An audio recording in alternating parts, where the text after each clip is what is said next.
এয়া হৈছে 25 ডিচেম্বৰ পিকনিক। হাঁহ মাংস কিহৰ লগত বনিব? ছাল কোমোৰাৰ লগত হাঁহ মাংস আজি।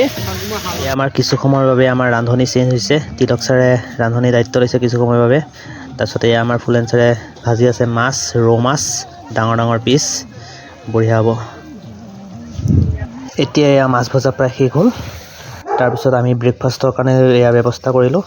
তাৰ মাজতে দেখুৱাইছোঁ এয়া মিক্স ভেজ চব্জি, বঢ়িয়া। এয়া মাছখিনি ভজা প্ৰায় হৈ গৈছে আৰু আমি এতিয়া বহিছোঁ ব্ৰেকফাষ্ট কৰিবৰ বাবে সকলো। মাটিতে বহিছোঁ ধুনীয়াকৈ। এয়া হৈছে মছলা, গৰম মছলা খুন্দা আৰু শুকান জলকীয়া খুন্দা, বঢ়িয়া হ'ব। তাৰপিছত এয়া হৈছে মিক্স ভেজটো বনাই আছে আমাৰ এয়া দাদাই বঢ়িয়াকৈ। তাৰপিছত এয়া মাংস প্ৰায় ৰেডি হৈ গৈছে, মাংস বঢ়িয়া হৈছে দেখিবলৈ কালাৰ। তাৰপিছত আমি সকলোৱে এয়া কমলা খালোঁ, কমলা কুটি খাইছোঁ সকলোৱে।